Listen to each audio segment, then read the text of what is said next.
So we're just coming in live now. I just wait for Facebook to tell me, and we are live. That's wonderful. So hello, everybody in Helping the World Sleep Better. Happy Thursday. Yes, it's definitely Thursday. Happy Thursday, wherever you are in the world, even if you're still in the early hours of in America. Emma Woolrich here. And I have with me tonight the gorgeous and amazing Barbara Clifford, who is absolutely fantastic. We've known each other now. I was trying to work this out, Barbara. We've known each other for coming up 2 years. Wow. I know, right? Barbara kindly agreed to come and have a conversation with all of us here tonight on helping the world sleep better. And you've seen a couple of the trailers for tonight's interview. And tonight she's going to be helping us with tricking the mind, which is pretty cool, just as a title. And just because we have a lot of people who are joining here, Barbara, and we're now at nearly 300 people in just over 4 weeks.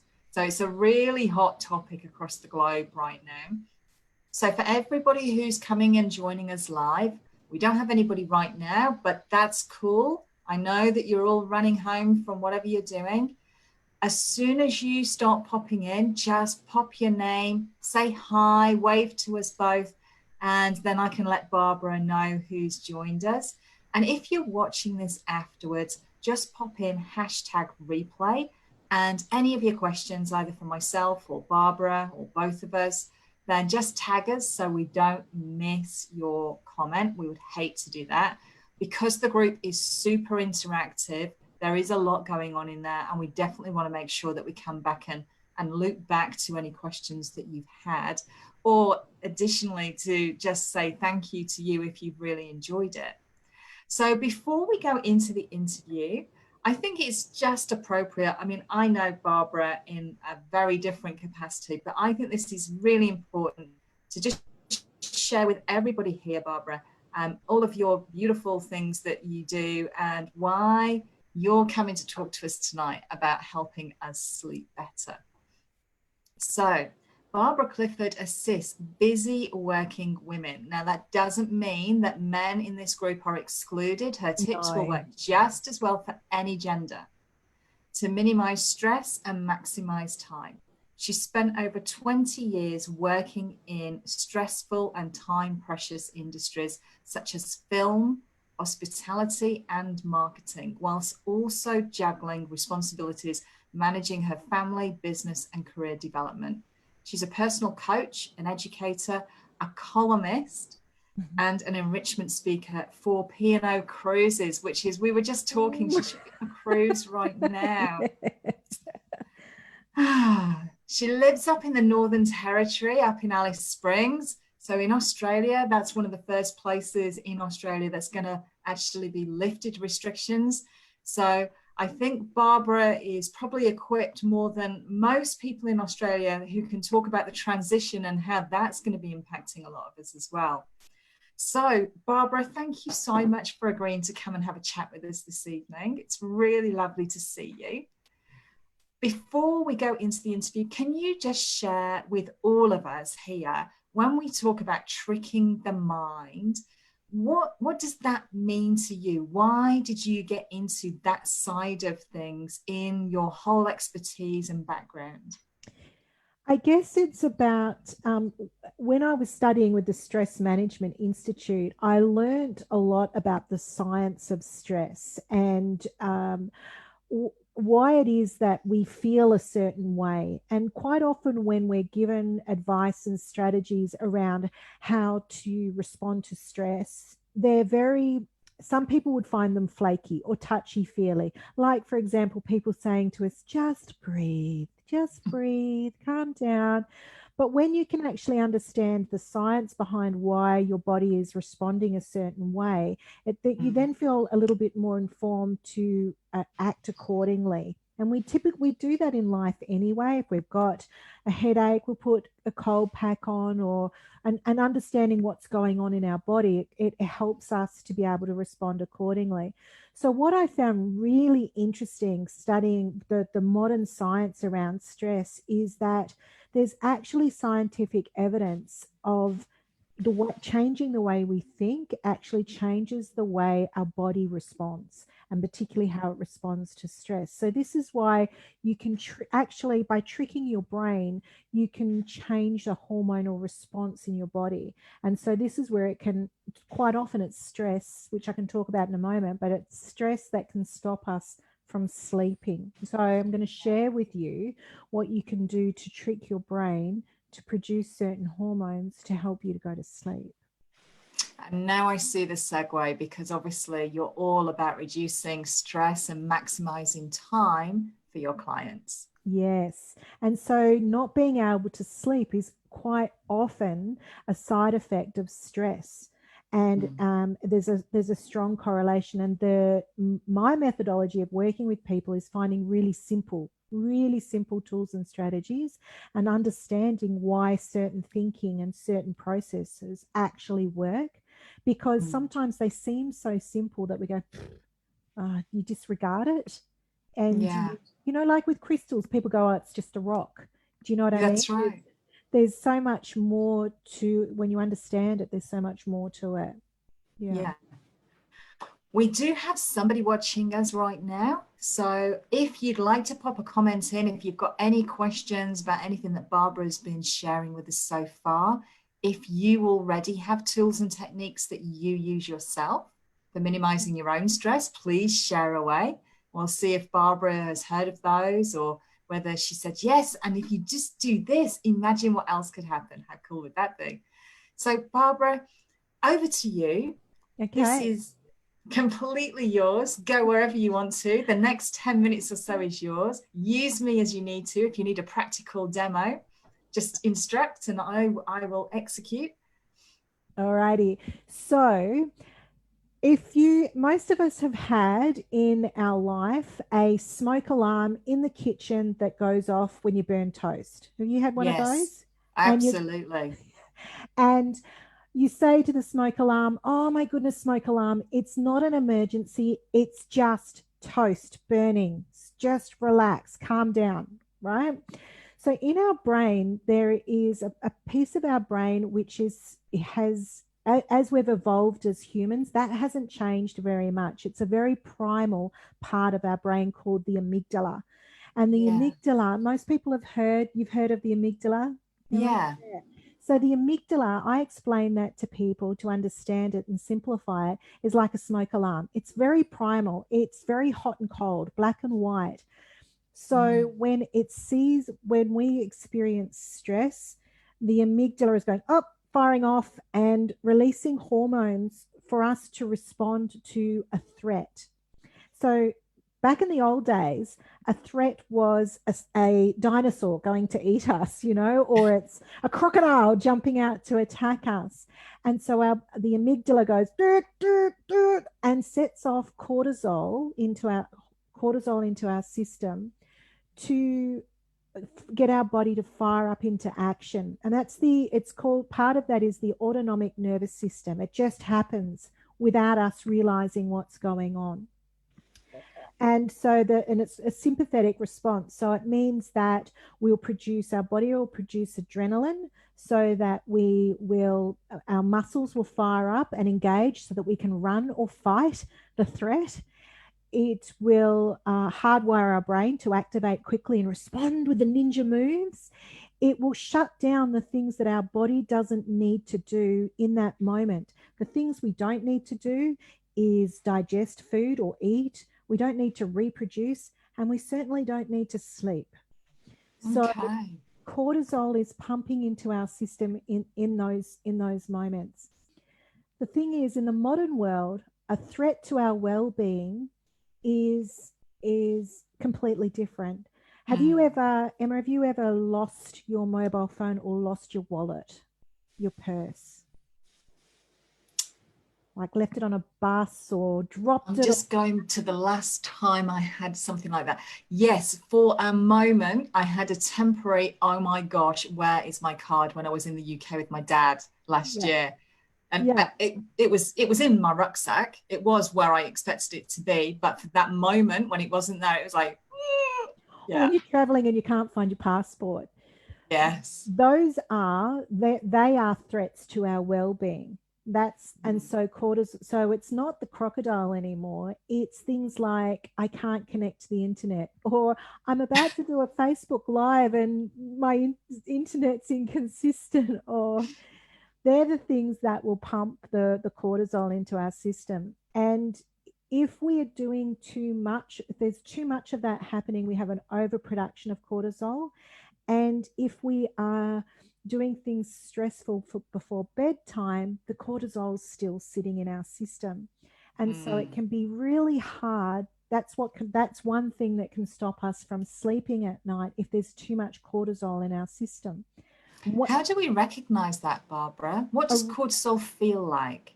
a really good sign that cortisol is affecting your sleep is one, you can't get to sleep, but two, when you do sleep, you waking up tired. Like even though you've Oh, slept, you're still waking up and feeling tired. yeah. For me, I know because you're the dream person, but I know when I've got too much cortisol in my system because I dream that I'm working. Oh I my goodness. Yeah, so I don't get any rest.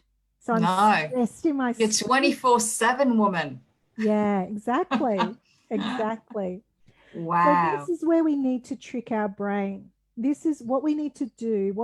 This is where the science has shown us. If we tell that little smoke alarm in our head that we are safe, Mm. can't tell that we're what's real and what's not. It's just black and white. So we tell the amygdala, calm down. It's just burnt toast. That's the environment that we create for the amygdala. Love So it. yeah, so at nighttime, it's really important that we're telling the amygdala that we're in a safe space. So one of my favorite tools that really works for me is to speak to my subconscious by saying, basically, you know what it's like when you're going to sleep at night, your brain has got cortisol, so it's looking for the threat. It's looking for where's the crocodile going to jump out. So you'll be going, oh, I must remember to pick up extra plates for the party tomorrow, or I've got to remember to send that email tomorrow, and all these things. You know what it's like, don't you? When you're trying to go to sleep and your brain won't slow down, or it's saying, why is there rings around Saturn? You're just crazy things coming to your brain. Well, why am I thinking this now? So we need to let our brain we need to say to our subconscious, thank you for bringing that to my attention. That's really important. That's really useful, but now's not the time. I Yeah. promise you in the morning, it will be a safe time to attend it. So a little mantra you can say to your subconscious just over and over is thank you, but not now, thank you. And you keep Thank you, saying, but not now. Thank you. yeah. I And like that. it really works. And because it's a mantra, you're acknowledging that this is important, but now is not the best time to attend it. And it's speaking to the amygdala saying, it's yes, I hear you, but this isn't, it's like the CEO's going, all right, everybody calm down. Let's get this under control. It's the Yeah. prefrontal cortex, which is the rational, very, very mature part of your brain saying to the amygdala, it's just burnt toast, not now, later. Love it. And it's a really, really powerful tool. Eckhart Tolle talks about thoughts that come into your brain, see them as clouds and watch them pass by. So you're Mm. acknowledging the thought, but let it move on. And it's again a very soft and safe way to speak to your subconscious is to put it as a cloud. It's a bit like the counting sheep. Yeah. Love that. Yeah. Love that. So not thank Thank you, not now Now, thank thank you. you. So you're acknowledging it. It's Love a very that. universal kind of prayer to acknowledge and give thanks. Mm. Thank you for that thought. Thank you for that important thing you're bringing to my attention. But now Yes. not the time. Yes. Thanks. Yeah. It's like your cat bringing you a present. Thank you so much for this Yeah. present. Yeah. Yes, but not now. So the in terms of the autonomic nervous system and how it responds is there's the sympathetic, which is the speed me up, but the parasympathetic is the slow me down. Mm, yes. That's so we've got to encourage that to kick into play. One of the things that's really important with that process, and again a primal thing, is I know a lot of the people that have been talking with you have been talking about melatonin. The hormone Yes. is the sleep hormone. That is actually triggered in our body through our optic nerve. So when with blue light, because the sky has blue light and it's actually reflecting off the ocean. So when I was at film school, we used to light has different colors, and daylight is actually really quite blue. And so Mm, our bodies are primed to be active and alert and ready to respond during the day. When the sun goes down, there's no more blue light, no more melatonin, we go to sleep. However, electric alarm clocks have blue light. Phone screens and computers quite often emit a blue light. And once that blue light stops, it can actually take 2 hours before the melatonin will kick in. wow, 2 hours. That's a long time. So my advice to people is to allow yourself. You know you quite likely need up to 2 hours of Mm, no screen time, or you can with your phones. There is a night light that you can set, so it'll turn it into an orange light and not a blue light on your phones. But okay. computers, there's still a blue light. So people have blue lights on air conditioners. Um, uh, their alarm clocks. There's actually can be quite a lot of blue light in a room. Yeah, now you mention that, I mean, this has always been, like when I've stayed in hotels, the first thing I do is I pull the alarm clock out of the wall, you know, I'll put a towel over the TV so that that little light, really annoying And it's because quite I often can't sleep. blue. Yeah, what is it with the blue? I can't sleep unless it's absolute darkness. Yes. And so it's really important that, and my mentor doesn't have anything electronic in his room at all. So not even an electric alarm clock, not a phone, nothing electronic to Mm, give off that signal. mm, So, for me personally, I set an alarm every evening because I'm a very wired person. I have to tell myself that it's time to start slowing down the cortisol, the stimuli of doing stuff on the yes. computer, slowing down, stopping the blue light, and then to kick in the parasympathetic response is the breathing, which I know a lot of people talk about. Yeah. But if the focus, as a lot of people will have mentioned, is the deep slow breathing, and I find that if I just put my hands on my belly and pretend that my belly is a balloon, and pushing it up and down with my hand, pushing my hands up and down with my belly with my breath. It's hard when we're sitting, but when we're laying down, stretched out, Mm, and just forcing your hands to move with your breath is forcing the breath to be low and slow. My mentor says it's an easy little thing to remember: low and slow. And the lower and slower the breath is, the more the diaphragm is moving to stimulate the vagus nerve, yes. is sending the signals to our brain to function. So it will kick in the parasympathetic response and release. I think it's dopamine as well that is the Mm, calming, enveloping, mm. feel good hormone that you produce. Yeah. I was reading about the vagus nerve only 2 weeks ago, actually. It just popped into my head as things do, Barbara, the way things work with me. And I was like, I've never heard of this nerve before. And I read up all about it and I was fascinated. And obviously, all of our listeners, all of our audience, please go away. You can Google vagus nerve yourself. But in your mind, Barbara, why is it so important to connect with your vagus nerve to, really trigger the parasympathetic?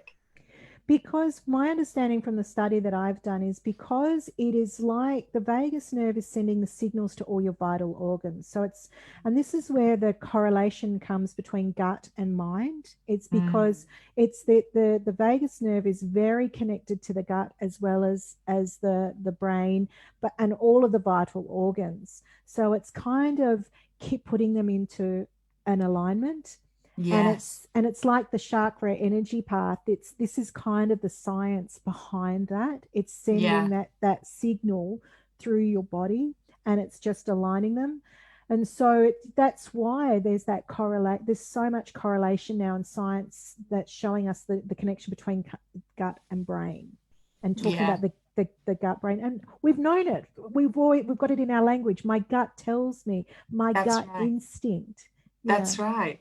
We're always using it, aren't we? Yeah, that's right. Oh, I'm feeling, and we put our hand on our belly, and we unconsciously do that. Yeah. It's been fast. We could talk for hours, Barbara. We so could, but we're getting really close to the end of our time. Yep. We do have one person. I think we've had a couple of people come and go.